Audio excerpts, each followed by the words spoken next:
एक ऐसा समय था जब क्रिश्चियन चर्च भगवान बुद्ध की पूजा करता था, एक सेंट के रूप।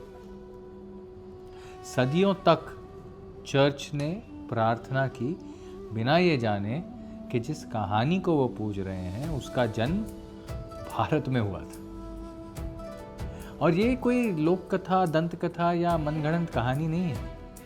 इसे लिखा है पश्चिमी इतिहासकारों ने। मेडिएवल क्रिश्चियन ग्रंथों में एक सेंट का जिक्र होता है, सेंट योसाफात।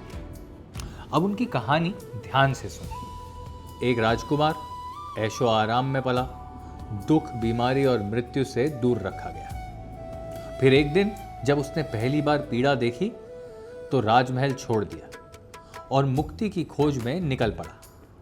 यह कहानी कुछ सुनी सुनी सी लगती है ना, कुछ विद्वानों को भी लगी।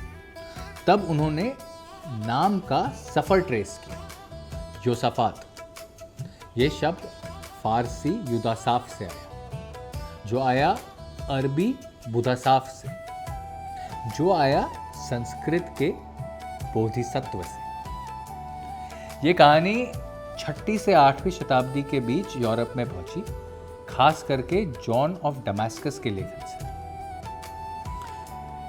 और ये सच है कि सेंट योसाफात को कैनोनाइज किया गया, यानी ऑफिशियल तौर पर उन्हें सेंट माना गया। रोमन कैथोलिक चर्च और ग्रीक ऑर्थोडॉक्स चर्च दोनों में उनके फीस्ट डेज मनाए जाते थे, यानी त्योहार के दिन। सदियों तक चर्च ने एक ऐसी कहानी को पूजा जिसका जन्म भारत में हुआ। लेकिन यह यूरोप की बुद्ध भगवान के साथ पहली मुलाकात नहीं थी, क्योंकि कैनोनाइजेशन से भी पहले रोम जानता था उनके बारे में। 2वीं शताब्दी में क्लेमेंट ऑफ अलेक्जेंड्रिया, एक रोमन थिंकर, वो लिखते हैं भारतीय सन्यासियों के बारे में, और वो ब्राह्मणों और श्रमणों के बीच सीधा फर्क बताते हैं। श्रमण यानी बुद्धिस्ट मंक, बौद्ध भिक्षु। वो लिखते हैं ऐसे लोगों के बारे में जो संपत्ति त्याग देते हैं, संघ में रहते हैं और पवित्र अवशेषों को एक टीले जैसे संरचना में पूजते हैं। क्लेमेंट को शायद शब्द पता नहीं था, स्तूप। वो उसे पिरामिड बुलाते हैं। ये वेस्टर्न दुनिया का सबसे पहला लिखित वर्णन है एक बौद्ध स्तूप का। 3वीं और 4वीं शताब्दी में आर्केलस ऑफ कारहे और सेंट जेरोम बुद्धा का नाम सीधा सीधा लिखते हैं। जेरोम लिखते हैं एक भारतीय गुरु के बारे में जिनके शिष्य पुनर्जन्म, त्याग और संन्यास में विश्वास रखते हैं। ये सब हो रहा है जब क्रिश्चियनिटी खुद अपनी पहचान बना रही है। रोम भारत से सिर्फ व्यापार नहीं कर रहा, वो भारत को पढ़ रहा था, उससे सीख रहा था। लेकिन बौद्ध धर्म का सबसे बड़ा मोड़ यूरोप में नहीं आया, वो आया चाइना का। पहली शताब्दी में चाइना में भारत को त्यांगजू नाम से बुलाते थे। ईस्टर्न हैन डायनेस्टी के सम्राट एम्परर मिंग एक सपना देखते हैं। आकाश में एक सुनहरा प्रकाशमान पुरुष उड़ता है। राजदरबार के विद्वान इस सपने को रिकॉर्ड करते हैं और कहते हैं ये बुद्ध हैं जो तियानजू यानी भारत में पूजे जाते हैं। लगभग 64 सीई में सम्राट एक राजदूत मंडल पश्चिम की ओर भेजते हैं। वो वापस आते हैं 2 भारतीय भिक्षुओं के साथ, कश्यप, मातंग और धर्मरथ, संस्कृत ग्रंथों के साथ और पूजा पद्धति के साथ।